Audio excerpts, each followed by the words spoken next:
kan salah satunya tujuannya Pak Jokowi mengatakan ini supaya orang kita tuh cinta UMKM gitu kan. Ya produk dalam negeri lah gitu. Untuk memajukan UMKM, Abang punya jalan nggak? Di Indonesia kan lumayan banyak Gini sebetulnya. ya, orang tuh lahir ke dunia ini nggak ada yang mau miskin. Iya.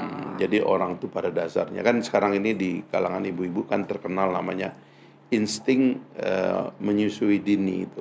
Itu karena manusia pada dasarnya kata Ibnu Khaldun nih, begitu dia nangis itu dia cari makan itu sebenarnya. Mhm. Lalu kemudian dia mencari, ya kan, dia ketemu ibunya. Jadi nggak ada manusia yang mau miskin. Iya. Jadi kemiskinan itu adalah akibat, ya kan, bukan sebab gitu loh.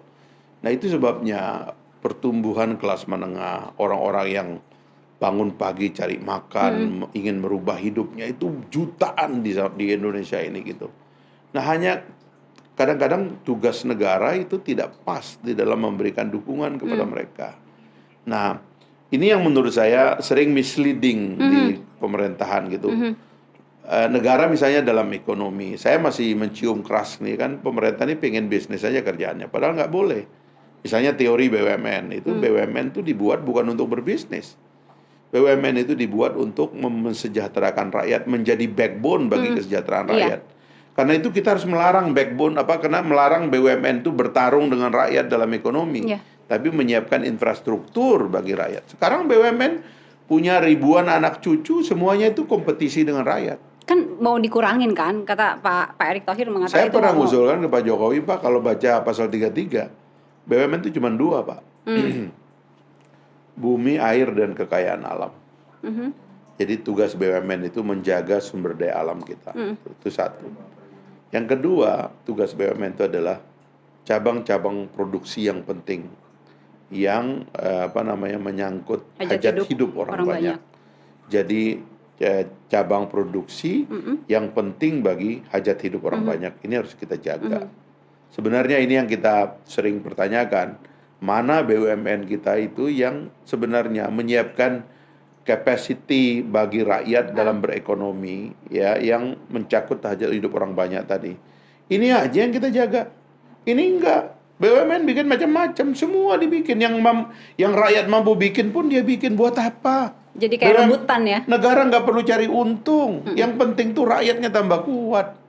Kekuatan satu bangsa bukan kuatnya negara, organisasi negara, tapi kuatnya rakyat. Tapi itu anak-anak BUMN kan udah dari zaman presiden Ya sebelum-sebelumnya, Bang. itu kan harus adjustment. Sekarang kan jadi beban. BUMN tuh minta PMN, ya kan? UKM mana mampu nyari PMN, Iya. tapi BUMN enak aja lobby DPR dapat PMN.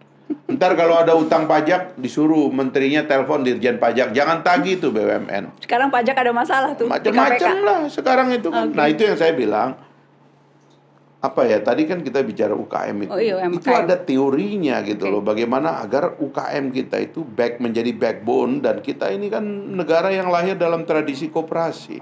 Oke. Koperasi yang sudah nggak terdengar gitu. Karena dianggap tidak populer di situasi sekarang. Nah, negara harus menggiatkan itu supaya makin banyak orang Indonesia itu kreatifnya luar biasa loh. UMKM itu segala macam. Kalau rakyat kita jangan ditanya lagi lah, ya kan? Nah, sekarang kalau misalnya larinya bisnis ke miras untuk kearifan lokal. Saking mau apa nih Bang? Frustrasi atau gimana sih? Ada kehilangan ide dalam situasi kayak gini. Jadi ada semacam kegalauan ya. Frustrasi? Enggak. Ya kegalauan elit ini bahaya betul.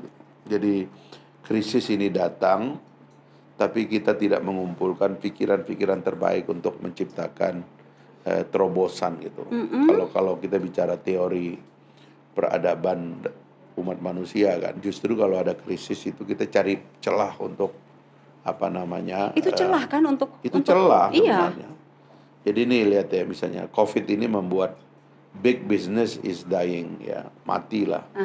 Kemudian kapitalis itu meredefine dirinya, tetapi pada dasarnya kemudian yang besar-besar ini mulai gugur gitu.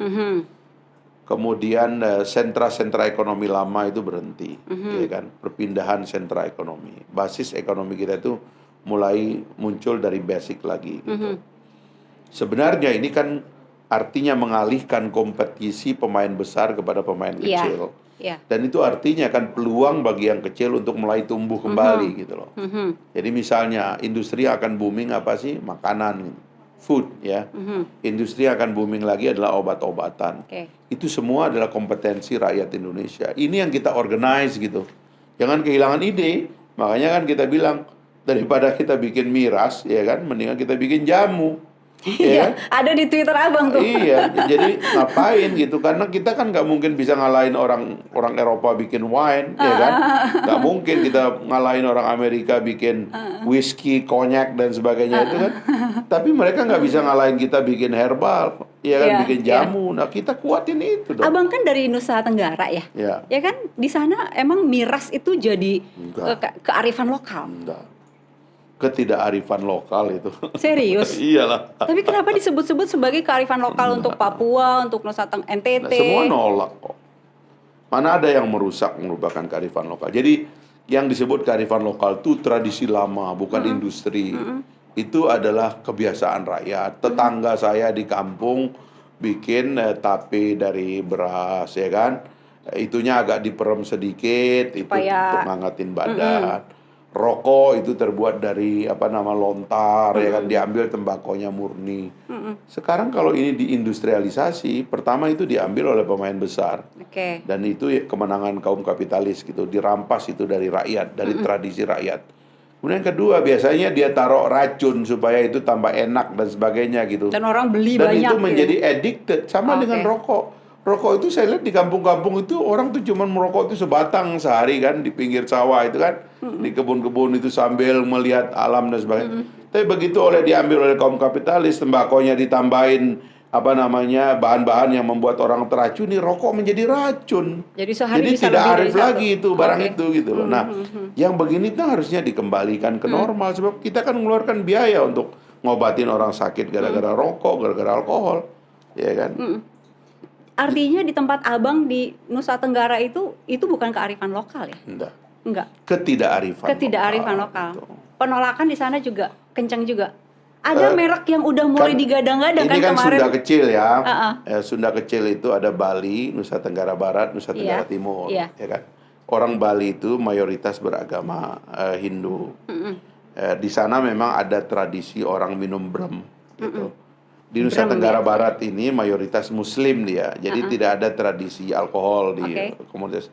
Di timur ini yang mayoritasnya beragama Nasrani, itulah yang saya lihat sekarang ini Pemdanya itu lagi mengembangkan yang dia sebut miras lokal itu, Sofia katanya. Iya. Saya kira sih itu menurut saya ya, let it to the people gitu, keep it to the people. Jadi biarkan itu jadi milik rakyat, ya kan. Jangan diindustrialisasi, apalagi nanti dibikin masif. Kalau udah masif itu akan jadi penyakit. Padahal itu kan sebenarnya ya itu aja produk-produk seperti orang Aceh dengan daun ganja dan sebagainya itu ada dalam cerita mereka, itu di makanan ditaruhnya untuk penyedap jadi dan sebagainya. Enak gitu ya. Iya, tapi kalau kemudian diindustrialisasi, dijadikan mass product, ya orang kena racun semua. Gitu. Dan yang menang di situ bukan rakyat kecil, tetapi pemilik modal. Nah itu kemudian tidak berapa lama dicabut lagi gitu kan? Kayak cuman beda. Ya itu yang saya bilang, itu ada banyak nasihat yang tidak matang kepada presiden. Sayang sekali. Saya terus terang kasihan lah dengan Pak Jokowi, karena kan beliau sudah jadi presiden ya. Harusnya dia nggak boleh lagi salah, dia nggak boleh lagi keliru. Apalagi kelihatan dalam posisi yang salah, waktu yang salah dan sebagainya. Itu harusnya ada sistem yang memproteksi supaya dia jangan. Ada koreksi pencabutan Perpres ini berarti sesuatu ada yang salah di situ. Ya artinya ada yang tidak matang. Ya, para pejabat kurang menyiapkan beliau sehingga beliau terpaksa ada dalam situasi salah.